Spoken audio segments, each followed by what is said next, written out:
నమస్కారం అండి. మనం ఇప్పుడు వారణాసి భానుమూర్తిరావు గారు రచించిన 'అమ్మ వీలునామా' అనే కథను విందామా? మా అమ్మగారు అన్నపూర్ణమ్మ గారు స్వర్గస్థులైనారని తెలియజేయుటకు చింతిస్తున్నాము. 10వ రోజు దశాహస్సు, 11వ రోజు ఉషోచ్చర్జనము షోడశము, 12వ రోజు సపిండీకరణము, దానములు, మాసికము, ఆశీర్వచనములు. వాట్సాప్లలో అమ్మగారి దశదిన కర్మల వివరాలు బంధువులకు, స్నేహితులకు పంపించారు అన్నదమ్ములు ఇరువురు రామప్రసాదు, కృష్ణప్రసాదు. చనిపోయిన నాటి నుండి దశదిన కర్మలయ్యేంత వరకు జీవుడు ప్రేతాత్మ రూపంలో మన మధ్యనే తిరుగుతుందని హిందువుల నమ్మకం. అన్నపూర్ణమ్మ గారి ఆత్మ కూడా ప్రేతాత్మ రూపంలో తిరుగుతుందేమో. అన్నపూర్ణమ్మ భర్తగారు చనిపోయాక తను కొడుకుల దగ్గర ఉండవలసి వచ్చింది. అప్పుడు ఆమె వయసు 75 సంవత్సరాలు. పెద్ద కొడుకు రాంప్రసాదు ముంబైలో ఏదో పెద్ద ఉద్యోగంలో ఉన్నాడు. చిన్న కొడుకు కృష్ణప్రసాదు హైదరాబాదులో ఉన్నాడు. అన్నపూర్ణమ్మకు బొంబాయికి పోయి అక్కడ ఉండడం ససేమిరా గిట్టదు. అందుకే ఎప్పుడూ చిన్న కొడుకు దగ్గరే ఉంటుంది. అది ఏమాత్రం చిన్న కోడలకు నచ్చదు. ఈమెకు సేవలు చేయలేక చస్తున్నా, మీ అన్నయ్యకి చెప్పి 6 నెలలైనా అక్కడుండే ఏర్పాట్లు చేయండి అని భర్తను పొద్దస్తమానం దెప్పుతూనే ఉంటుంది. రాంప్రసాదు ఎట్టకేలకు అమ్మను ముంబై పిలుచుకుపోవడానికి హైదరాబాద్ వచ్చాడు. ట్రైన్లో ఏసీ 2 టైర్లో బుక్ చేసుకుని ఇంటికి పిలుచుకుని పోయేసరికి తల ప్రాణం తోకకొచ్చింది. అన్నపూర్ణమ్మ గారిది భారీ కాయం. వీల్ చైర్లో తప్ప నడవడానికి అవస్థలు పడుతుంది. మోకాళ్ళ నొప్పులు, బీపీ, షుగరు, అన్ని రకాల వ్యాధులు ఉన్నాయి. అన్ని మాత్రలు వేసుకొని ఆరోగ్యాన్ని ఏదో ఒకలాగు కాపాడుకుంటోంది. మొదటి వారం చాలా ఆప్యాయంగా మాట్లాడిన కోడలు 2వ వారం నుండి అసలు మాట్లాడటం మానేసింది. టైం ప్రకారం ఆహారం అందిస్తూ మందులు అందించేది. అన్నపూర్ణమ్మ గారు ఎన్నో విషయాలు మాట్లాడాలని, కోడలితో ఆప్యాయంగా మాట్లాడాలని అనుకున్నా కోడలి ముభావతను చూసి ఏమీ మాట్లాడేది కాదు. మాట్లాడే దిక్కు లేక ముంబైలో పెద్ద కొడుకు ఇంట్లో జీవితం నరకప్రాయంగా తోచేది. రాంప్రసాద్కి ఇంకా పిల్లలు కలగలేదు. అందువల్ల ఆ ఇంటిలో నిశ్శబ్దం మహాభయంకరంగా తోచేది. భక్తి ఛానల్, టీటీడీ ఛానల్ చూస్తూ ఉంటుంది. తన గదిలో ఒక టీవీలో తెలుగు ఛానల్స్ అన్నీ పెట్టించాడు తన కొడుకు.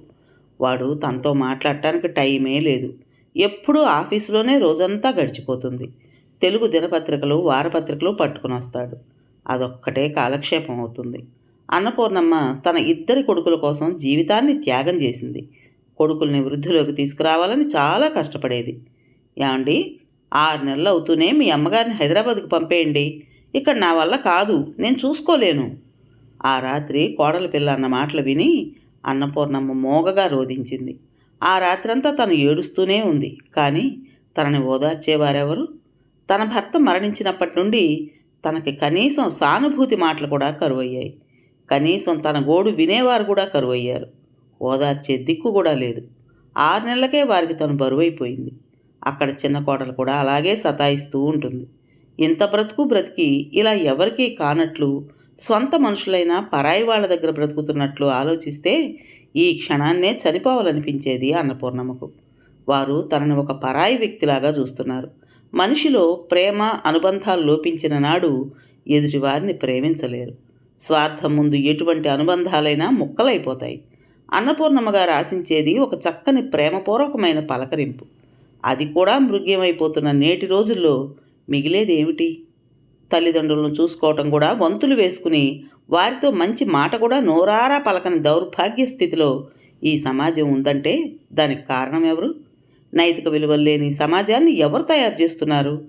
తల్లిదండ్రులు సంపాదించిన ఆస్తుల మీద హక్కులు మాట్లాడతారు కానీ వారి ముసలితనంలో వారి బాగోగులను, బాధ్యతలను ఎందుకు సక్రమంగా నిర్వహించటం లేదు? మన ముందు తరాలకు మనం ఏమి నేర్పిస్తున్నాం? ఈరోజు నువ్వు యువరక్తంతో ఉరుకులు పరుగులు పెడుతున్నావు. రేపు నువ్వు జవసత్వాలు ఉడిగిపోయి ఇతరుల మీద ఆధారపడవలసి వచ్చినప్పుడు నీ పిల్లలు కూడా అలా బాధ్యతారహితంగా ప్రవర్తించరని గ్యారంటీ ఏమిటి? తల్లిదండ్రుల అవసాన దశలో వారి అవసరాలు తీర్చలేని సంతానం ఎందుకు? ఇంటికి కోడలైనా అత్తగారిని అమ్మకన్నా బాగా చూసుకోవాలి. కోడల మీద కొండంత ఆశలు పెట్టుకున్న అత్తమామల ఆశలు వమ్ము చేయకూడదు. భర్తను మందలించైనా సరే అత్తమామల్ని సుఖంగా ఉంచిన నాడు ఆ ఇల్లు నందనవనం అవుతుంది. వృద్ధాశ్రమాల మాట ఇంట్లో ఎత్తకూడదు. అన్నీ ఉంటాయి వృద్ధాశ్రమాల్లో, కానీ ఒక్క ప్రేమ, ఆప్యాయత ఉండదు. తమ రక్తం పంచుకొని పుట్టిన బిడ్డల పంచనే చనిపోవాలని ప్రతి తల్లి తండ్రి కోరుకుంటారు. కానీ వృద్ధాశ్రమాల్లో చావాలని ఎవ్వరూ కోరుకోరు. ఈ సమాజంలో వృద్ధాశ్రమాల వెరితనం పోయి పిల్లలు తమ కనీస బాధ్యతలను నిర్వహించాలి. ఆ రాత్రంతా అన్నపూర్ణమ్మ నిద్రపోలేదు. ఆలోచనలతో తల బరువెక్కింది. కళ్ళు ఇంకిపోయి కన్నీరు కూడా ఆగిపోయింది. ఏడవటానికి కూడా అశక్తురాలైంది అన్నపూర్ణమ్మ. 6 నెలలైన తర్వాత రాంప్రసాదు ఫ్లైట్లో హైదరాబాద్కు టికెట్ బుక్ చేసుకుని తమ్ముడు ఇంట్లో వదిలాడు. వీల్చైర్ అసిస్టెన్స్ తీసుకున్నాడు కాబట్టి అంతగా ప్రాబ్లం కాలేదు. ఎరా అన్నయ్య, అప్పుడే ఏం కొంప మునిగిందని? ఇంకా కొన్ని రోజులు అమ్మను ఉంచుకోవచ్చు కదా అన్నాడు తమ్ముడు. అమ్మకు ముంబై జీవితం అస్సలు నచ్చదు. ఆమెకు హైదరాబాద్ కంఫర్టబుల్గా ఉంటుంది. ఒక్కరోజు కూడా ఆమె హ్యాపీగా ఉండలేదనుకో అని అన్నాడు రాంప్రసాద్. అది సరే కానీ నువ్వు అమ్మతో ఈ 6 నెలల్లో ఎన్ని రోజులు ఆప్యాయంగా మాట్లాడావు? ఎన్ని రోజులు ఆమెతో కూర్చుని భోంచేశావు? ఎన్ని రోజులు నువ్వు వదిన కలిసి ఆమెతో టైం స్పెండ్ చేశారు? తమ్ముడు ఈ ప్రశ్నలు అడిగేసరికి రాంప్రసాద్కి కోపం ముంచుకొచ్చింది. అంటే మేము అమ్మను సరిగా చూసుకోలేదంటావా అని కోపంగా అడిగాడు. మీరు చెప్పకపోయినా అన్నీ మాకు తెలుస్తూనే ఉంటాయి. ఇంటికి పెద్ద కొడుకువు నువ్వు, అమ్మ బాధ్యత నువ్వే తీసుకోవాలి అన్నాడు తమ్ముడు. పెద్ద కొడుకే తల్లిదండ్రులను చూసుకోవాలని ఎక్కడైనా అగ్రిమెంట్ వ్రాసి ఉందా? పెద్ద కొడుకు గానుగెద్దా? మిగతా వారంతా గాడిదలను దోల్తారా? రాంప్రసాదు నిప్పు తొక్కిన కోతిలా అరిచాడు. మాటలు జాగ్రత్తగా రాని అన్నయ్య, నీ ఇష్ట ప్రకారం మాట్లాడితే ఊరుకునేది లేదు అన్నాడు తమ్ముడు కృష్ణప్రసాద్. ప్రయాణ బడలికతో అలసిపోయిన అన్నపూర్ణమ్మ అన్నాదమ్ముల మధ్య జరుగుతున్న వాగ్వాదానికి మోగగా రోధించడం తప్ప తను ఏమీ చేయలేకపోతోంది. రాంప్రసాద్ వెంటనే తను తెచ్చుకున్న బ్యాగ్తో రిటర్న్ టికెట్స్ బుక్ చేసుకుని ముంబైకి కోపంగా ఇల్లు వదిలి వెళ్ళిపోయాడు. క్యాబ్ శంషాబాద్ ఎయిర్పోర్ట్ వైపు పరుగులు తీస్తోంది. ఒక్కరోజు పిడుగులాంటి వార్త విని అన్నపూర్ణమ్మ కుప్పకూలిపోయింది. కృష్ణప్రసాదు అన్నపూర్ణమ్మను అదే కాలనీలో ఉన్న వృద్ధాశ్రమంలో చేర్పించాడు. అమ్మ మీద కోపంతో కాదు, తన అన్నయ్య వదిలిన మీద కోపంతో అమ్మను చేర్పించాడు. అమ్మా, నువ్వు కూడా ఇంట్లో ఆనందంగా లేవు. మేము నీకు ఎన్ని సౌకర్యాలు కల్పిస్తున్నా నువ్వు ఏదో అసంతృప్తితో ఉన్నావు. నీ కోడలు కూడా ప్రమోషన్ వచ్చాక బిజీ అయిపోయింది. అందుకే నిన్ను ఓల్డేజ్ హోమ్లో చేర్పిస్తున్నాను.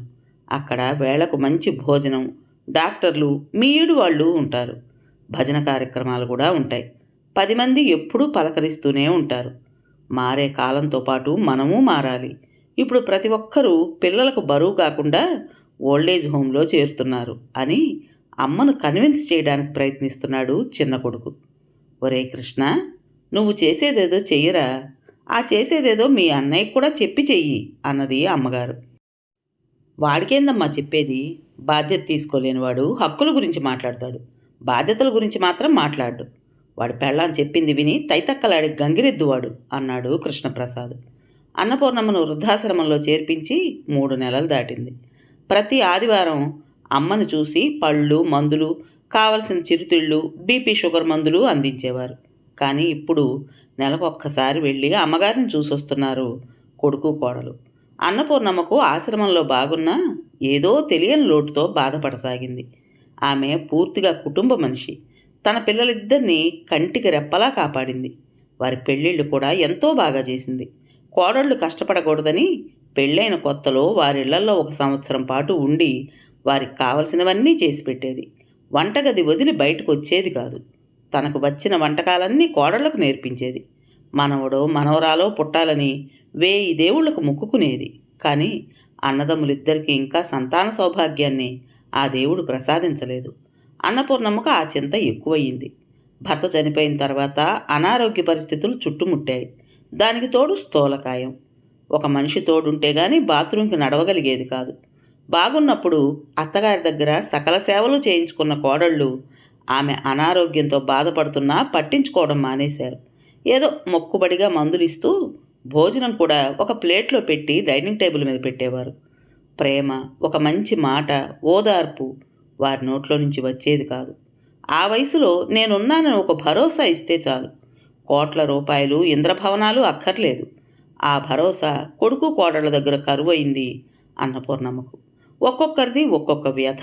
ఆ ఆశ్రమంలో రక్తం పంచుకు పుట్టిన తల్లిదండ్రుల్ని పట్టించుకోకుండా ఆ ఆశ్రమంలో వేసి చేతులు దులుపుకున్న ఆ కొడుకులు కోడళ్ళకి రేపు వారు ముసలివారైన తర్వాత అలాంటి పరిస్థితే వస్తుందని ఎందుకు అనుకోరు? అందరి కథలు విన్న అన్నపూర్ణమ్మ మనస్సు వికలమైపోయింది. కోట్లాది ఆస్తులు పంచిచ్చిన అన్నదమ్ముల మధ్య సఖ్యత లేక తల్లిదండ్రుల్ని కష్టాల పాలు చేస్తున్నారు. అన్నపూర్ణమ్మకో అలా సంవత్సరం ఆ ఓల్డేజ్ హోమ్లో గడిచిపోయింది. ఆరోగ్యం ఇంకా దెబ్బతీసింది. ఒకరోజు కృష్ణప్రసాద్కి అమ్మగారు అపస్మారక స్థితిలో ఉన్నారని వెంటనే పిలుచుకుపోమ్మని ఆశ్రమ నిర్వాహకుల నుండి కబురొచ్చింది. ఆగమేఘాల మీద కృష్ణప్రసాదు అమ్మగారిని ఇంటికి తీసుకుని వచ్చి హాల్లో పరుండబెట్టాడు. అన్నా వదినకు ఫోన్ చేసి వెంటనే బయలుదేరమన్నాడు. అమ్మ తలను నిమురుతూ తులసి తీర్థం నోట్లో పోస్తున్నాడు కృష్ణప్రసాద్. అన్నయ్య వచ్చాడా నాయనా అని అడిగింది అన్నపూర్ణమ్మ. సాయంత్రానికి ఫ్లైట్లో వస్తున్నాడమ్మా, మీరు రెస్ట్ తీసుకోండి. అమ్మను ఆ దురవస్థలో చూసేసరికి కృష్ణప్రసాద్ గుండెలు తరుక్కుపోయాయి. అంతలో ఫ్యామిలీ డాక్టర్ వచ్చి పల్స్ రేటు వగైరా చూసి రిపోర్ట్ ఇచ్చాడు. అంతిమ ఘడియలు సమీపిస్తున్నాయి. ఆమె ఏమో చెప్పాలని ఆరాటపడుతోంది అన్నాడు డాక్టర్. ఒక చెంచాతో పాలు, ఇంకొక చెంచాతో తులసి తీర్థం పోస్తూ సపర్యలు చేస్తున్నారు ఆలు మగలు. సాయంత్రానికి రాంప్రసాదు భార్యతో వచ్చాడు. అమ్మను చూసి బావురుమన్నాడు. పెద్ద కొడుకు అమ్మగారి నోట్లో తులసి తీర్థం పోస్తున్నాడు. ఒక్కసారి రెప్పలు కదిలించి కళ్ళు మూసేసింది అన్నపూర్ణమ్మ. ఇద్దరి కొడుకులు తన తలను స్పృశిస్తూ ఉంటే శాశ్వతంగా ఈ లోకం వదిలిపోయింది అన్నపూర్ణమ్మ. దశదిన కర్మలన్నీ ముగించారు అన్నదమ్ములు. వచ్చిన బంధువులంతా వెళ్ళిపోయారు. మళ్ళీ ఆ ఇంట్లో ఆ నలుగురే మిగిలారు. అంతలో ఆశ్రమం నుండి ఒకతను అన్నపూర్ణమ్మ తాలూకు సంచి, మందులు, ఇంకా కొన్ని కాగితాలు ఇచ్చి వెళ్ళిపోయాడు. ఒరేయ్ తమ్ముడు, అమ్మ పేరుతో బ్యాంక్ అకౌంట్సు, కొన్ని ఎఫ్డిఆర్లు ఉన్నాయి, అవి తీస్తావా చూద్దాం అన్నాడు రాంప్రసాద్. అమ్మ అవసరాలు తీర్చలేని వాడివి అమ్మ దాచిన సొమ్ముల మీద మనసు పడిందా అని వెటకారంగా అన్నాడు తమ్ముడు. అమ్మకు ఇష్టం లేకపోయినా ఆమెను ఆశ్రమంలో చేర్చి ఆమె మనసును క్షోభ పెట్టావు. ఆమెను మానసికంగా హింసించి ఆమె చావుకు కారణమయ్యావు నువ్వు. నాకేదో పెద్ద నీతులు బోధిస్తున్నావు అన్నాడు అన్నయ్య ఉక్రోషంగా. తోడికోడళ్ళిద్దరూ ఎడమొహం పెడమొహం వేసుకుని కూర్చున్నారు. కృష్ణప్రసాదు అమ్మ ట్రంకు పెట్టి తెరిచి 2 ఎఫ్డిఆర్ రసీదులు, ఒక 20 తులాల బంగారం ఉండడం చూశారు. బంగారాన్ని చూస్తూనే కోడళ్ల కళ్ళు చాటడంత అయ్యాయి. ఒక్కొక్క ఎఫ్డిఆర్ 50 లక్షలు ఉంది. తన భర్త ఉండగా అన్నపూర్ణమ్మ మీద ₹1,00,00,000 డిపాజిట్ చేశాడు. దాని మీద వచ్చే ఇంట్రెస్టు అన్నపూర్ణమ్మ ఖర్చులకు సరిపోయేది. ఈ సంచిలో అమ్మేదో ఉత్తరం వ్రాసింది, ఏదో చదవండి అన్నది పెద్ద కోడలు. రాంప్రసాద్ ఆ ఉత్తరం తెరిచి చదివాడు. రామా, కృష్ణ, ముద్దుగా మీ పేర్లు పిలుచుకొని నేను మీ నాన్న ఎంత ఆనందపడిపోయేవాళ్ళమో. మీకేమి రత్నాల్లాంటి కొడుకుల్ని 2 కన్నారు అనేవాళ్ళు బంధువులంతా. కానీ మీ వివాహాలైన తర్వాత ఈ అమ్మ మీకు భారమైపోయింది. 2 వంతులు వేసుకుని తల్లి సంరక్షణ బాధ్యతల్ని పూర్తిగా విస్మరించారు. వయసుడిగిన తల్లిదండ్రులను కొడుకు కోడళ్ళు తప్ప ఇంకెవరు చూసుకుంటారు? నాకు రోజు రోజుకు అభద్రతాభావం పెరిగిపోయింది. మన స్వంత ఇంట్లోనే నన్ను పరాయిదానిగా మీరు చూడటం నేను జీర్ణించుకోలేకపోయాను. మీరు తల్లిని చూసుకోవటం ఒక బర్డెన్గా ఫీల్ అయ్యారు. కానీ అది మీ బాధ్యత, కర్తవ్యం అనుకోలేదు. ఎప్పుడైతే మీరు మీ కర్తవ్యాన్ని మర్చిపోయారో మీకు తల్లిదండ్రులు సంపాదించిన ఆస్తుల మీద కూడా హక్కు లేనట్టే. దానికి మీరు అనర్హులు. కాబట్టి ఈ ₹1,00,00,000 నేనుంటున్న ఈ ఆశ్రమానికి విరాళంగా ఇచ్చేస్తున్నాను. ఇదే నా వీలునామా అనుకోండి. అలాగే మా పుట్టింటి వారు నాకు ఇచ్చిన ఈ బంగారు ఆభరణాలు కూడా అమ్మి మన సైనిక నిధికి అందజేయండి. దేశ సేవ చేస్తూ అసువులు బాసి వీరమరణం చెందిన వీర సైనికుల మాతృమూర్తులకు, వితంతువులకు నా విధిగా ఈ ఆభరణాలను విరాళంగా ఇచ్చేయండి. అలాగే నా బ్యాంక్ అకౌంట్లో ఉన్న 4 లక్షలు నా దశదిన కార్యక్రమాలకు ఖర్చు పెట్టండి. ఇట్లు మీ అమ్మ అని ఆ తెల్ల కాగితంలో సుదీర్ఘమైన ఉత్తరాన్ని చదివి అన్నదమ్ముల మొహంలో నెత్తురు చుక్కలేక పాలిపోయాయి. కోడళ్ళిద్దరూ అత్తగారి సంచి నేలకేసి కొట్టి రుసరుసమని వెళ్ళిపోయారు. చేసేదేమీ లేక అన్నదమ్ములిద్దరూ అమ్మ వీలునామా ప్రకారం వృద్ధాశ్రమానికి ₹1,00,00,000 విరాళం ఇచ్చారు. బంగారు ఆభరణాల్ని జాతీయ సైనిక నిధికి అందజేశారు. కథ పేరు అమ్మ వీలునామా. రచించిన వారు వారణాసి భానుమూర్తిరావు గారు. విన్నారు కదండి. మరి ఈ కథ మీకు నచ్చిందా? నచ్చినట్టయితే లైక్ చేసి మరో నలుగురికి షేర్ చేయండి. అలాగే ఇంత మంచి కథను మనకు అందించిన రైటర్ గారికి మనందరి తరపున మనస్ఫూర్తిగా ధన్యవాదాలు తెలియజేసుకుంటూ, కొత్త వాళ్ళు కనుక మన ఛానల్ని చూస్తున్నట్లయితే తప్పకుండా సబ్స్క్రైబ్ చేసుకోండి. రేపు మరో మంచి కథతో మీ ముందుకు వస్తాను. అప్పటి వరకు ఉంటానండి.